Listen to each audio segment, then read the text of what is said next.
The deep black of space stretched endlessly, a canvas of twinkling stars and silent enormity. In a quiet corner of the Yelzuri Empire, where bureaucracy moved slower than light, a single human woman stood at the center of what would become the most significant war in galactic history. Clara Connors had never intended to start a war. She was a trader, a damn good one, navigating the tangled mess of interstellar commerce with a sharp tongue and sharper instincts.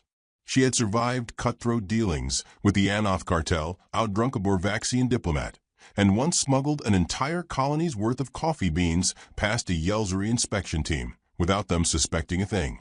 But she had never once thought her life, or death, would change the fate of the entire galaxy. She had landed on Drosk, a Yelzuri-controlled trade hub, to do what she did best, haggle, barter, and make a tidy profit. The Yelzuri, tall, reptilian humanoids with a rigid caste system, tolerated human traders in their space, but only just. They saw humans as unpredictable, brash, and lacking the proper respect for authority. They weren't wrong. Clara had been wrapping up a deal with a Yelzuri merchant, a hulking bureaucrat named Vlorzen, whose attitude was as oily as his scales, when things went south. It started, as these things often do, with a misunderstanding. The Yelzuri operated on a system of formal etiquette so dense it made ancient Earth diplomacy look like ordering takeout. Clara, however, operated on common sense and a Texasized ego. "You insult me, human," Vlorzen hissed, his slit pupil eyes narrowing. Clara raised an eyebrow, arms crossed. "What?" "Because I asked if you could knock 5% off the delivery fee." "You question the price set by my noble house," he snapped, his voice echoing in the busy trade center. "This is a grave offense." Clara rolled her eyes. "Buddy, I don't care if your great-great-grandlizard set the prices himself. It's highway robbery." Gasps rippled through the crowd. Yelzuri merchants and workers backed away as though an explosion were imminent. Vlorzen's forked tongue flicked in agitation. "This is unacceptable," he declared. "You will kneel and offer a proper apology." Clara laughed. Not a nervous chuckle or a diplomatic smirk, a full-bodied, unfiltered human laugh. "Not happening, Chief. If you think I'm getting on my knees over a price dispute, you must have inhaled too much recycling vent gas." That was when the guards arrived. They wore the gleaming black armor of the Imperial Enforcement Bureau, their energy rifles raised, their presence making it clear. This was no longer a simple argument. A low-ranking noble like Vlorzen didn't have the authority to order an execution, but the guards didn't need much of a reason to use force. "Step forward, human," the lead officer said. "By insulting a noble's honor, you have violated the Yelzuri Trade Conduct Code." Clara scoffed. "Oh, please. You guys just make this stuff up as you go along." It didn't matter what she said. The moment those guards had arrived, the situation had escalated beyond her control. She was an outsider. She was human. And she had dared to laugh in the face of their authority. The order was given. The guards moved. And Clara Connors, who had once punched a Borvaxian pirate so hard he rethought his life choices, fought back. She moved fast, dodging the first officer's grab and sending a boot directly into the second one's knee joint. He staggered, caught off guard. The other guards surged forward. Clara ducked, weaving through their strikes, her instincts honed by years of dealing with beings twice her size and 3 times as arrogant. For a moment, she almost thought she could make it. Then came the stun blast. Pain surged through her body as she collapsed to the floor, muscles locking, vision swimming. The guards descended on her, dragging her to her knees. Vlorzen stood over her, gloating. "You should have complied, human." Clara, still gasping from the stun blast, spat at his feet. That sealed her fate. The Yelzuri were not known for leniency. They had executed their own kind for lesser insults. A human, defiant and unbowed, had no chance. The crowd barely reacted as the energy lance was raised. To them, this was routine, just another foolish outsider learning the hard way. Clara Connors met her end not with a scream, but with a smirk. Her last words, broadcast across the trade hub's security feeds and intercepted by 1,000 different networks, were simple. "Y'all are screwed." The news reached Earth in hours. The Yelzuri expected diplomatic outrage. They expected humans to protest, maybe demand an inquiry, but ultimately fall in line. They didn't understand humanity at all. Within minutes, Clara Connors became a martyr. Her face was plastered across every human news feed. Her story transformed from a business dispute into an act of murder by a tyrannical empire. The words "y'all are screwed" became a rallying cry. Memes flooded the net. But this wasn't just internet outrage. It was personal. Clara hadn't been a soldier or a politician. She had been one of them. A traitor, a free spirit, a woman just trying to carve her way through the stars. Her death wasn't just unjust, it was unacceptable. Humanity's leaders gathered. For the first time in history, every faction, from the United Earth government to the corporate conglomerates, from Martian separatists to asteroid miners, agreed on something. There would be no negotiations, no half measures, no political games. The Admiral of the Earth Defense Fleet, a grizzled veteran named Jonas Johnson, summed it up best in a private briefing. "Let me get this straight," he said, tapping a finger on the holoscreen. "They executed an unarmed civilian, a traitor, in public, and they think we're going to let this slide." Silence. Then laughter. Hard, disbelieving, utterly amused laughter. "They really don't know us," someone muttered. Jonas smirked. "Well, I say we educate them." Across Earth and its colonies, the call went out. The fleets mobilized. The factories ramped up production. The bars filled with off-duty soldiers toasting to war. Someone uploaded Clara Connors' last words to the Earth Defense Fleet's Central Battle Network. The AIs picked it up, incorporating it into every outgoing transmission. By the time the first ships launched, the war had its official battle cry: "Y'all are screwed." The silence of space had never been so deceptive. To the Yelzery, it stretched vast and empty, a comforting void where their empire had stood unchallenged for centuries. To humanity, it was the perfect battlefield. Jonas Johnson sat in the command chair of the USS Ironclad, his fingers steepled beneath his chin as he studied the holomap flickering before him. The Battle Group Fenrir, a collection of ships that looked more like industrial scrapyard nightmares than warships, was minutes away from launching humanity's first strike. A deep, rumbling chuckle escaped him. It wasn't the kind of laugh that came from amusement. It was the kind that came from knowing that the universe was about to change, and there wasn't a damn thing anyone could do about it. Across the bridge, Lieutenant Sophia Hayes, a tactical specialist with a reputation for unapologetic chaos, tapped her screen. "You know, sir, there's an old Earth saying that feels appropriate right about now." Johnson raised an eyebrow. "Yeah." She grinned. "If you're going to start a bar fight, might as well break a bottle over someone's head first." He smirked. "I like that." The first strike was unconventional by galactic standards. The Yelzery expected formal declarations of war, grand naval formations, meticulously planned sieges. But humans didn't play by the same rules. Instead of a grand fleet, the first wave consisted of a single asteroid, a hollowed-out chunk of rock loaded with nuclear warheads, launched from a mass driver on the moon. It traveled toward Vlor Prime, the Yelzery's outermost colony, without an escort, without fanfare, just an unguided hunk of doom, screaming through the void at a velocity so absurd the Yelzery didn't register it as an attack. By the time they realized what it was already too late. On Vlor Prime, planetary defense systems remained still. There was no alert, no scramble of fighters, nothing. The Empire's pride had made them blind to the possibility that anyone could be insane enough to weaponize an asteroid in a first strike. When it hit, it did not just hit, it rewrote the landscape. The explosion drowned out the sky, a firestorm of metal and vaporized rock that turned the primary Yelzery military outpost into a crater the size of a continent.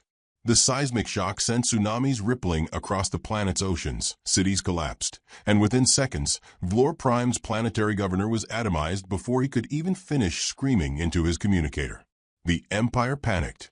Yelzery command centers across the sector scrambled for answers. What had just happened? Was this a freak accident? A rogue meteor?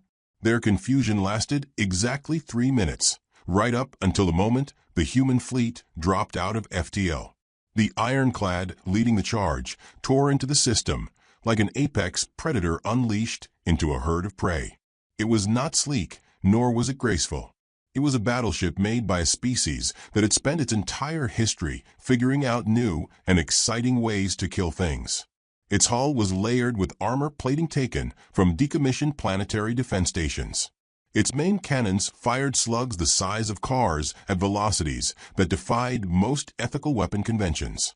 Jonas Johnson cracked his knuckles as he surveyed the fleet's formation. Every ship had a name that struck fear or confusion. The USS Chuck Norris, a retrofitted mining vessel armed with a railgun so powerful it had to fire at half charge to avoid tearing itself apart. The USS Freebird, whose pilots were notorious for playing Lynyrd Skynyrd over open comms whenever they engaged in battle. The USS Last Call, a former cargo hauler whose crew had strapped enough missile pods to its hull that it looked like an orbital fireworks display. The Yelzery fleet scrambled to respond. They had ships, sleek, curved monstrosities with technology polished over centuries of refinement. But refinement didn't mean prepared. Their ships moved in formation, following rigid, calculated tactics, relying on predictable patterns. The humans, on the other hand, had a strategy best described as absolute, unfiltered chaos. Johnson's lips curled into a grin as he opened a fleet-wide comm. "All right, boys and girls, let's make some history." The first shot fired was not a plasma bolt, not a laser beam, but a tungsten rod the size of a bus, launched from the USS Chuck Norris's railgun. It punched through the first Yelzery battleship's shields like they were wet tissue paper, exited through the other side, and kept going, eventually embedding itself in a nearby moon. The Yelzery hesitated. That was their mistake. The humans did not hesitate. They were humans. The USS Last Call opened fire, missiles streaking through the void like vengeful comets. Their payloads not just high explosive, but electronic warfare packages that blinded Yelzery sensors with every pop culture reference, meme, and outdated internet virus humanity had ever produced. Yelzery commanders screamed orders that nobody could understand because their comms were suddenly flooded with audio clips of Arnold Schwarzenegger quotes and a never-ending loop of Rick Astley singing, "Never Gonna Give You Up." Confusion turned into carnage. The USS Freebird barrel rolled directly through an enemy formation. Its engines overclocked so aggressively that half the crew was half-conscious from the G-forces. The pilot, Callahan Mad Dog Reese, yelled, "Screw physics," before manually overriding the safety limiters. One Yelzery ship, unable to process the sheer recklessness of human maneuvers, attempted to autocorrect its course and accidentally sideswiped one of its own cruisers. The USS Yeet Cannon, a former research station turned makeshift artillery platform, fired an entire volley of hyper-accelerated junk, discarded space debris, broken satellites, even an old microwave. The Yelzery's energy shields, designed to handle predictable plasma fire, had no countermeasures against high-velocity space trash. More Yelzery ships exploded. The battle, if it could even be called that, lasted only 40 minutes before the surviving Yelzery ships began retreating in full panic. Jonas Johnson watched their engines flicker as they fled, his expression unreadable. Behind him, Lieutenant Hayes stretched, popping her knuckles. "Well, that was fun." Johnson sighed. "Yeah, too easy." Hayes frowned. "You think they'll wise up?" Johnson leaned back in his chair, watching the distant stars. "Maybe. But it won't matter." "Why is that?" He smirked. "Because we haven't even gotten started." The Yelzery Empire had never known true fear. They had ruled with iron authority for centuries, spreading their influence across the stars with careful diplomacy and overwhelming force when necessary. No species had ever dared to challenge their dominance, at least not with any measure of success.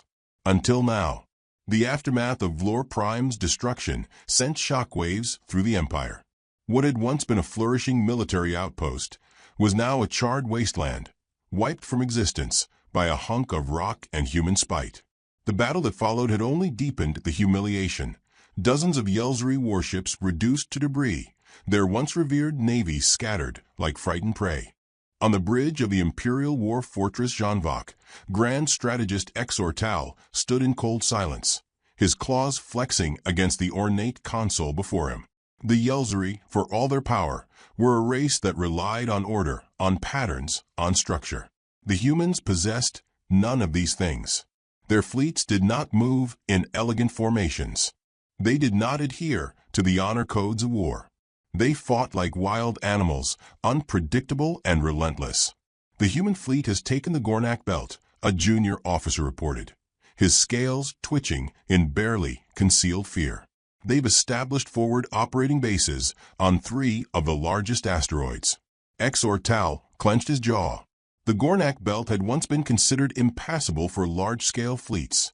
Too many unstable rock formations, too many gravitational anomalies. The humans had not cared. They had moved in, turned the hazardous conditions into an advantage, and repurposed an entire asteroid field into a minefield-laced death trap for Yelzuri patrols. And they weren't just winning battles. They were making a spectacle out of it.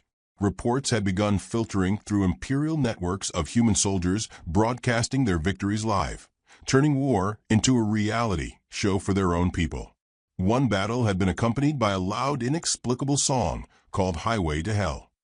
Another featured a human pilot dogfighting with a Yelzuri ace while eating a sandwich, laughing the entire time. This was no conventional war. This was entertainment, and the humans were having the time of their lives. Exortal slammed a fist against the console. Where is our retaliation? What of our counteroffensive? The officer hesitated before answering. Our forces engaged the humans at the Izoth relay station 3 days ago. Exortal narrowed his gaze, and the officer swallowed hard. They, hijacked our own orbital platforms. Then they redirected them. Exortal's frills stiffened. Explain. They dropped the platforms onto our fleet. Silence stretched across the command deck. Exortal exhaled through his nostrils. They used our own defenses as weapons against us. Yes, strategist. Exortal's claws tightened. He had studied 1,000 war doctrines, memorized every conflict in the history of the known galaxy. And yet, none of those histories had prepared him for humans. He turned sharply. Send word to the Emperor. We require immediate reinforcement. The officer hesitated again. There is another matter, he said carefully. Exortal's patience was wearing thin. Speak. The officer's throat bobbed. The humans have deployed a new division. Exortal scoffed. A single division? What could they possibly? They are called the Florida Brigade. The room fell quiet. Even those unfamiliar with the details of the war reports could hear the hesitation in the officer's voice. Exortal frowned. And what makes this unit significant? The officer hesitated. Then, instead of answering, he played a video feed from a battlefield on Xenoth 7, a jungle world deep within Yelzuri territory. The footage was grainy, but the chaos was unmistakable. A Yelzuri outpost, once a fortified position, was now engulfed in flames. Human soldiers, their armor mismatched and their weapons heavily customized, rampaged through the streets like lunatics. One of them rode what appeared to be a massive reptilian beast, wrangled from the local wildlife. Another wielded a makeshift flamethrower made from stolen Yelzuri fuel cells. A third, bare-chested, covered in war paint, and wearing sunglasses despite the night setting, was wielding a chainsaw. There was no coordination in their attack, only absolute, relentless destruction. And then came the audio. The soldiers were screaming something over their external speakers, something so bizarre and cryptic that the Yelzuri intelligence teams had struggled to decipher it. One phrase, however, was clear. Yeehaw sockers. Exortal watched the footage in stunned silence. They are mad, he whispered. Yes, strategist, the officer agreed. And they cannot be stopped. Exortal turned away from the screen, his mind racing. The war was spiraling out of control, and the humans were only escalating.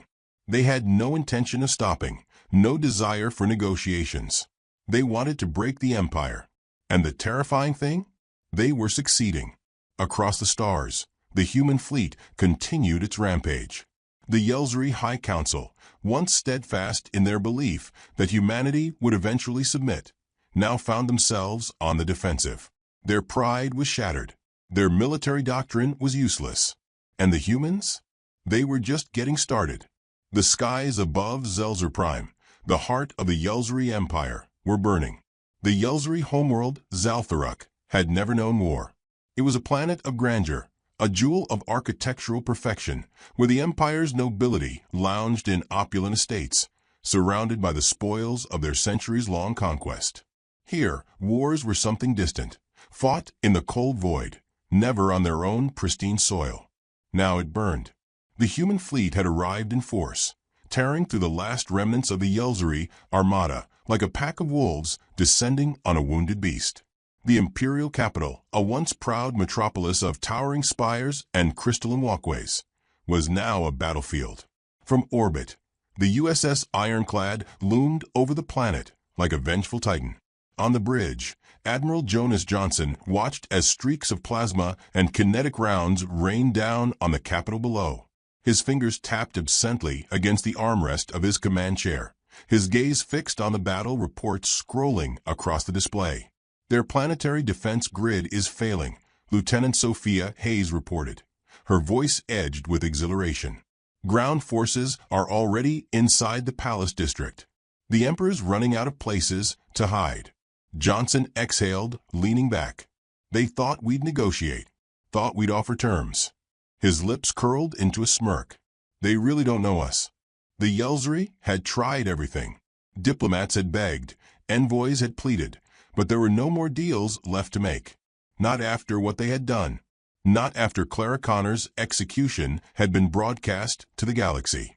Humanity's war machine had been unleashed, and it would not stop until the last shred of the Empire was reduced to nothing but history and regret. Down on the surface, the battle raged in the shadow of the Imperial Palace. Yelzuri shock troopers, once feared across the stars, were being driven back by human soldiers who fought like devils, who laughed in the face of overwhelming odds. The palace gates, built to withstand sieges for centuries, were breached in minutes, not by heavy artillery, not by precision strikes, but by a stolen Yelzuri tank, repainted with a crude human skull, barreling through the entrance at full speed before detonating in a massive fireball. Smoke poured through the corridors as the final defenders mounted a last, desperate stand. Plasma fire streaked through the grand halls, ricocheting off marble columns. Human soldiers pushed forward, their movements erratic, fearless, methodical in their destruction. At the heart of the palace, in the throne chamber of Emperor HFY, the last ruler of the Yelzuri Empire sat hunched on his grand obsidian throne, his scales dulled with age, his robes a once magnificent gold now tarnished with sweat. His advisors were dead, his guards scattered. Outside, the screams of his people echoed through the halls. The great doors burst open. Through the smoke and rubble stepped Major Nathan Briggs, his battle-scarred armor smeared with soot, his rifle slung lazily over his shoulder. His gait was slow, deliberate, like a man who knew the fight was already won. His squad followed behind him, battle-hardened soldiers, humans who had carved their way through an empire with nothing but grit, rage, and an utter disregard for intergalactic rules of engagement. The Emperor rose, his talons trembling, his once commanding voice now a ragged whisper. "You cannot do this," he croaked. "I am Emperor of 1,000 worlds." Briggs took another step, the dull thud of his boots against the marble the only sound in the chamber. "You were. HFY has bared his fangs. You have no right to this destruction. The laws of war demand." Briggs laughed, a short, bitter laugh. "The laws of war? You mean the ones you ignored when you executed an unarmed woman? The ones you abandoned the second you thought we were just another species you could push around?" The Emperor took a step back, the realization dawning in his yellow eyes. There would be no mercy. You will never be accepted," he spat. "The galaxy will not follow humans. They will see you for what you are, barbarians. You revel in chaos, in destruction. You are a species of madness." Briggs tilted his head, considering the words. Then he shrugged. "Maybe," he admitted. "But guess what? We win." And with that, he raised his sidearm and put a single round through the Emperor's skull. The body collapsed in a heap, blood pooling beneath the throne that had once ruled 1,000 worlds. There was no ceremony, no grand declaration, just one last, cold shot in a war that had never been about conquest, only vengeance. Outside, the city burned. The Yelzari, who remained, soldiers, civilians, bureaucrats, fell to their knees in surrender.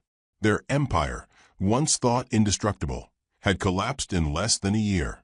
The message went out across the stars, carried by human warships and intercepted by every government, every faction watching from the sidelines. The empire is dead. Humanity has won. And with that, the war was over.